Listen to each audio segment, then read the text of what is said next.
All right. Well, I expected Sanders to grab the baby. She just took off running. She said, oops. Well, what a joy. Oh, no, don't come now. I didn't call you. I don't come now. No, man, what a joy it is to have Brother Justin and Miss Rebecca Shaw with us tonight. Missionaries to Montana. They are, they're going, well, okay, then. We're just going to do this in the middle. Okay. All right. There you go. You all right? But I lost a piece of paper. They are in, I don't know where at in Montana. It's somewhere out in Montana. I'm going to let you describe all of that here in just a minute. But it is an honor to have them here tonight. And to be honest, I completely forgot you were coming until I walked out here. I was like, hot dog, I'm not preaching tonight. So, Brother Justin, Miss Rebecca, come on and give us an update.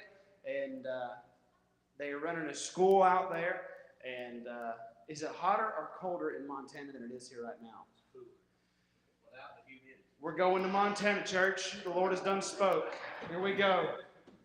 Love y'all. Y'all give it a round of just happiness that they're here.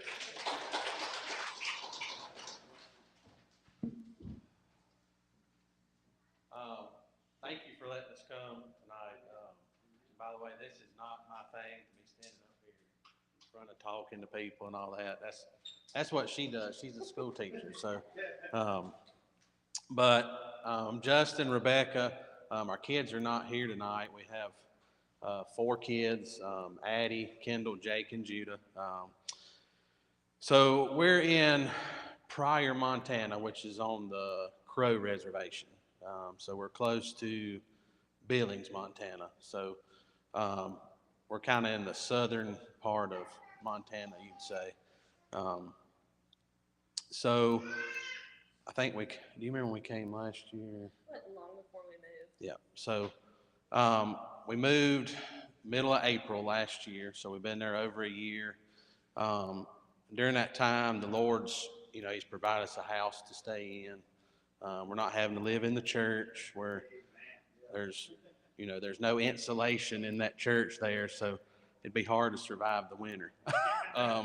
But thankful for the house. Thankful for how he's just taken care of us. He's provided work. He's provided all that we need, and our daughter she was absolutely terrified of animals. Now she wants them all in the house. So it's a small answer to prayer, but it is an answer, a huge answer for us, because where we're at, there's animals everywhere. Dogs just run the streets and all that around the church. So we joined alongside Faith Baptist Church in Pryor. I'm not a pastor, so it's more like a missionary helper. So we've come alongside them to start a school. That was what God had laid on our heart, and He had laid on their heart as well. So this last year was taking us time to build the trust and to get to know the people there, because it takes time, because they don't like us. They don't like the white man. So as you can imagine, they've lost a lot of what they had, so it takes that time to earn that trust and all that. And so through this, we've learned that a lot of them want to pull their kids out of the schools down there. It's just not a good education. There's drugs in the school, alcohol in the school. I mean, it's not a good situation. So from that, a lot of them want to do homeschool, and they're not sure how to go about it. So originally our plan was to hope to start a full school to start with, but we're actually going to start with a homeschool. So we'll teach the kids and teach the parents at the same time how to go about teaching their kids. And so we'll have younger kids 2 days and older kids 2 days, and provide lunch and all that. And it's funny, because I was sharing with Brother Hunter, I couldn't stand school. growing up. I hated it. but it's funny now that we're starting a school and I'm actually going to be helping teach some of the kids. So pray for the kids, as I'm going to be one of the teachers, because, but God will, He'll provide what we need and what I need to teach them. So, we're hoping to get that. We'll be started in September. They have a lot of events through August, so they start a little bit later in the year. My wife, she gave me notes because I'll forget what I want to say or need to say. So there's at least 4, maybe more families wanting to do the homeschool option. So that would give us around 10, could be more, could be less. And there by word of mouth is how things get around. So if it goes well, we might be overrun, and which would be a good thing. That's what we want. And yeah, that will be a lot for just us too. So, and with the way it's set up, the parents will have to be there one of those days a week. So it gives us opportunity not to just pour into the kids, but we'll be able to pour into the parents as well, which is the main goal anyway, is to point them towards Him and hopefully salvation. So they need that to turn things around. So if we can get the kids, hopefully we can get the parents. But if we can get the kids, it hopefully begin to change the things they deal with on a day-to-day basis and just what they deal with in life in general. Let's see. Do you have anything you want to add about the school? So our main goal in going out there to start the school, like he said, is reaching them while they're still young. But right now we only have, the adult service on Sunday mornings, and then we have lunch, and then we do a bus ministry and go pick up kids and have a children's church. And I would definitely say our children's church is by far bigger than our adult service. Since the end of March, we've reached or ministered to 48 different kids, where we only have a handful of Native adults that come regularly. So those 48 kids don't come all on the same Sunday, but that's just since the end of March. And so only getting to pour into them an hour a week, that's not going to, it may change one of their lives, 2 of their lives. We can't predict what God's going to do with that 1 hour a week. But by having a school, especially a full-time school, we can pour into them 1,000 hours a year. So we know with this co-op, that's not going to be 1,000 hours a year, but look how much time we can pour into them each week versus that 1 hour each week. And Justin was talking about getting them, breaking those chains and breaking those cycles. It is so different, not just on the Crow Reservation, out west in general.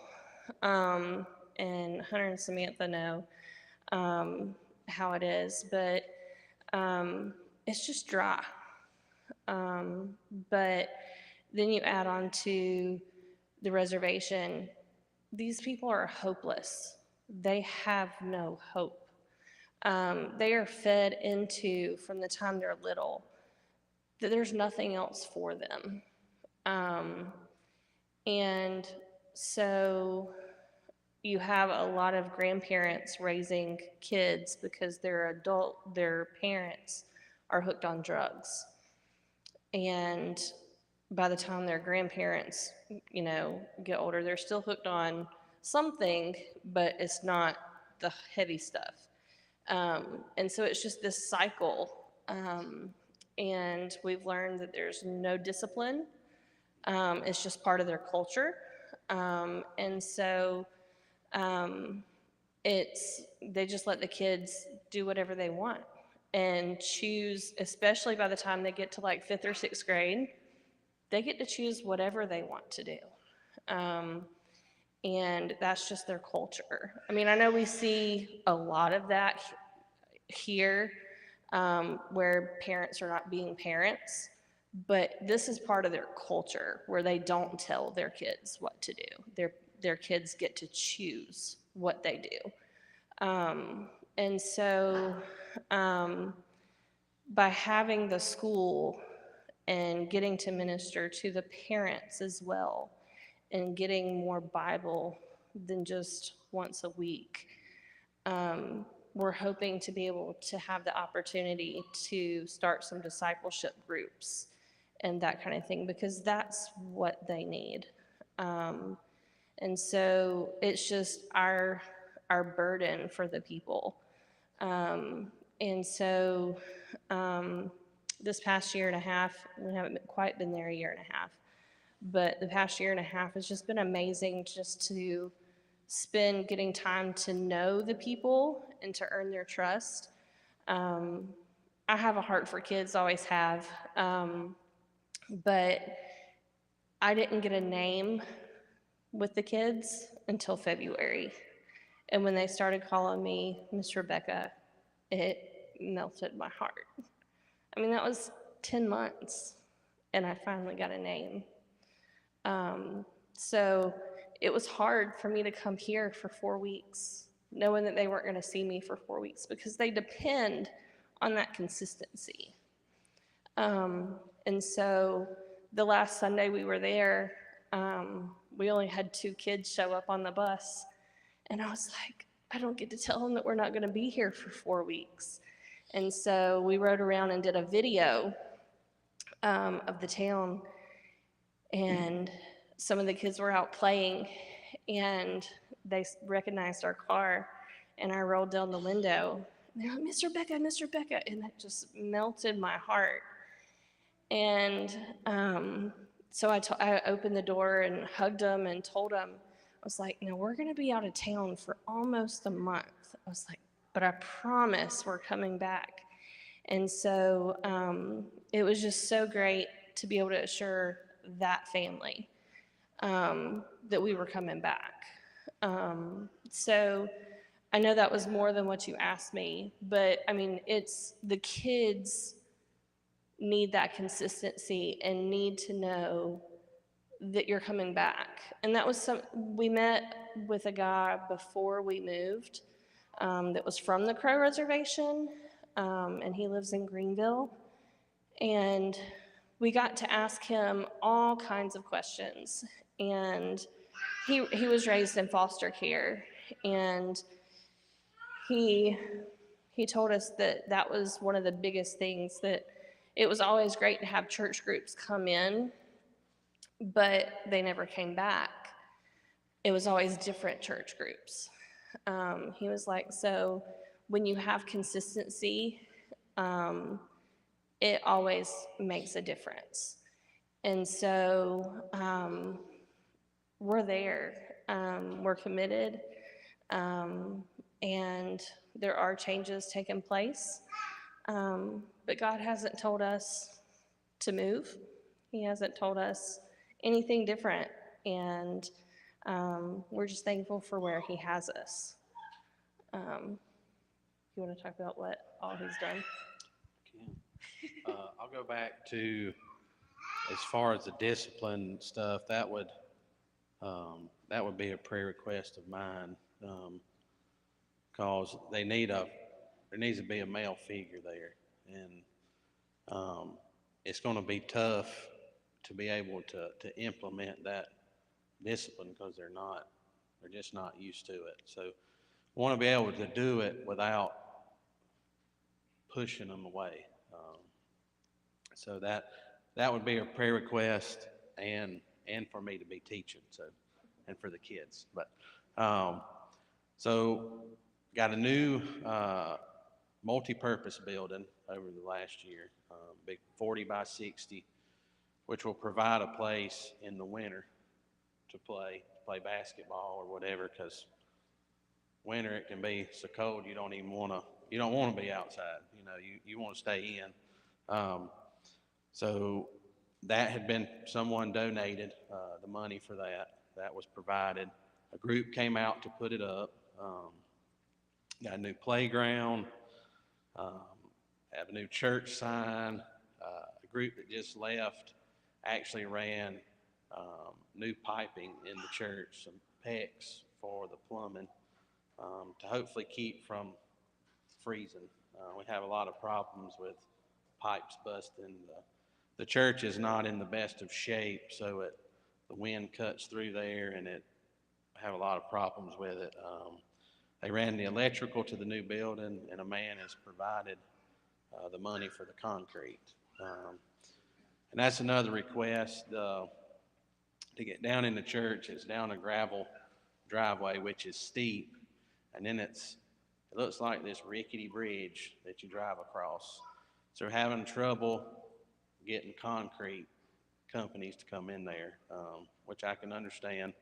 Those are heavy trucks, and they don't want to end up in the creek down there. So just praying that we'll find a way to be able to do that. And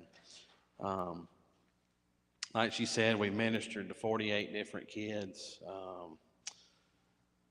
We have camp coming up at the end of this month. Last year we had 30 kids. So we hope to have more this year. Some made professions last year, which was amazing to be a part of and to see what God was doing. And in August, we try to do school supplies for the kids, book bags. We try to get them shoes, things like that. And for Christmas, we try to provide coats, and because you need them. you definitely need them out there in the winter.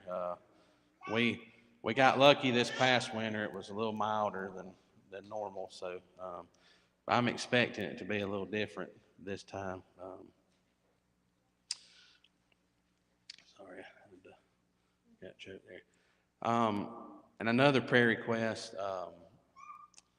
I was working, and the Lord has led me to step away from work, because we believe He's leading us to be completely full-time in the ministry.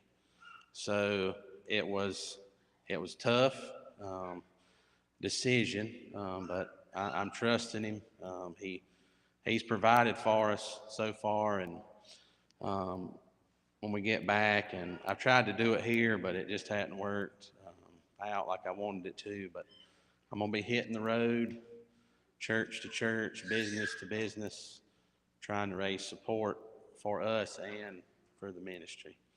So that's going to be my full-time job right now. And we know that with this school, it's going to take a full-time effort. I really wouldn't have the time to work 40, 50 plus hours and try to help with the school. It just wouldn't work out. So I know some find it like, man, that guy left a good job, but I did that to move up there as well, and he's taking care of everything. So a little nervous, a little scared, but that makes me rely more on him. So just trusting him to provide those funds, and I know he will. And you got anything else you wanted to add? I can always talk about it. I know you can.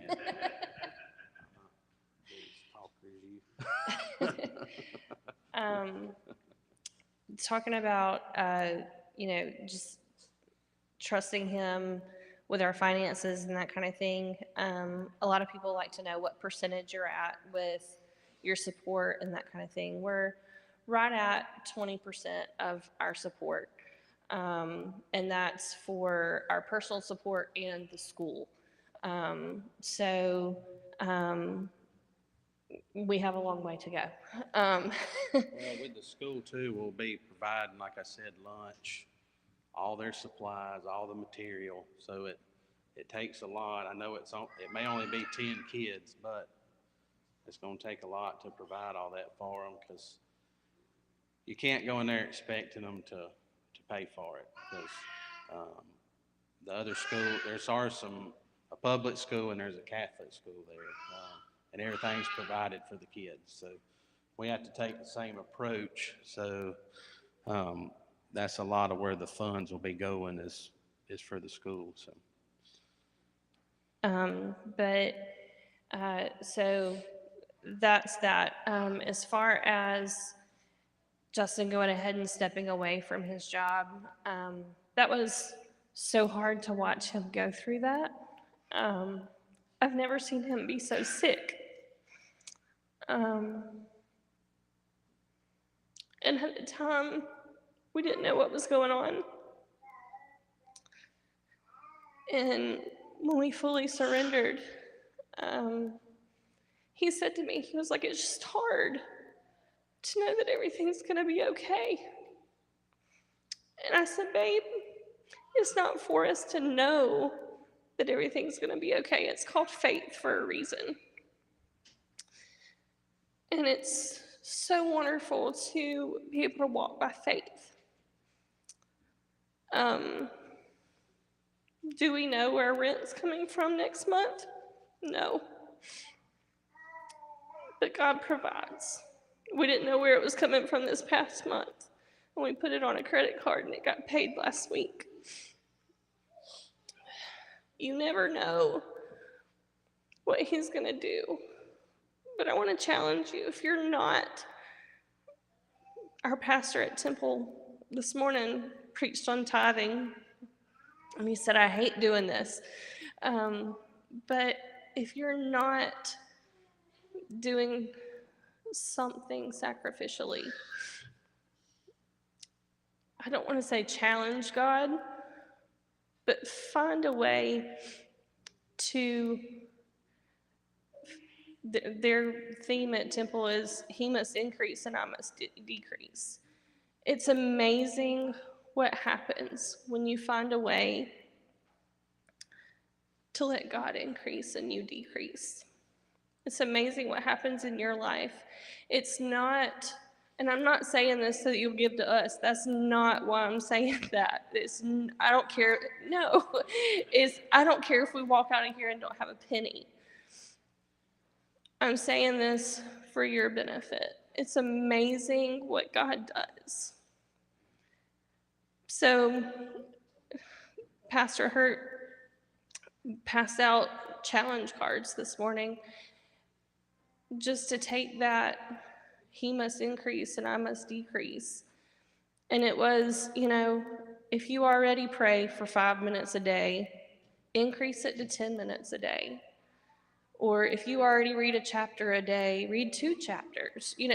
Find a way to increase your walk with him. You'll be amazed what happens. So, it's more visible what we're doing only because it's truly sacrificial. And it's visible. But there are ways that you can do it here too. And it's amazing what God does in your life when you do that and take that step of faith. And I just want to challenge you to take that step of faith and to increase your faith and to get closer to God. And he challenged us to put it on our refrigerator, or, that kind of thing, so it's visible to you. Because I promise you, the closer you get to God, the better you realize that he takes care of every little detail. There's nothing that we can do, but he takes care of everything. So I'm so thankful that you let us come. God is truly blessed where we are. And like I said, there are changes coming where we are. And Pastor Hurt preached, I think it was the first Sunday we were there, about divine interruptions. And we're definitely in a pattern of divine interruptions. But it was about the woman who touched his robe, or his robe, and he stopped and asked who touched him. He knew who touched him, but he wanted everybody else to know what had gone on. So it's all about us stopping and realizing what God's doing around us. So I just want to challenge you to take the time to stop and smell the roses, smell what God's doing around you, and take the time to get closer to Him. Share request before we head down, but again, I appreciate you letting us come up and taking time to share. And but if you just be in prayer for us as we head back Saturday, and in the days ahead, as she's mentioned, some change coming, and but it didn't take you by surprise, so we're not worried about it. Just pray for the next steps. Pray for us as we travel to raise more support, and pray for those kids that come into the school, that there can be a change there. And I want to share a verse. So, as far as talking about Him providing, I've come to the Philippians 4:19, and it says, "But my God shall supply all your need according to His riches in glory by Christ Jesus." So that's what I've been on this verse a lot, especially since stepping out from work, and I know He will. As long as we stick to what He's called us to do and remain faithful to Him, He'll take care of all of it. So again, thank you, brother. I appreciate it. So I will say, I don't have a slideshow with pictures and that kind of thing this time, but I do have a book with current pictures and that kind of thing. So if anybody's interested in seeing that, I do have that.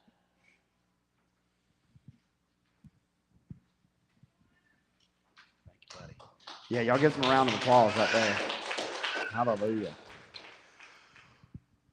Well, obviously, we're not taking up a dime for them. I'm just kidding. You're going away with more than a penny. Lord, I'm put a number on my heart. I want to encourage y'all. I have been out west, and I know what it's like. And there were many months where Sam and I were looking at each other at the kitchen table, wondering, how are we going to do this? I mean, it's not just a job or a hobby. It is a passion, and it is your life. When you move 1,500, 2,000 miles from home, almost 2,000 miles from home, this isn't just a day trip away from anything you know, and by his own words, move to an area where you're not even liked. And to still say, I'll go hungry for this. I'll lose meals over this. I'll lose sleep over this. I would say I'll lose hair over this, but done been there.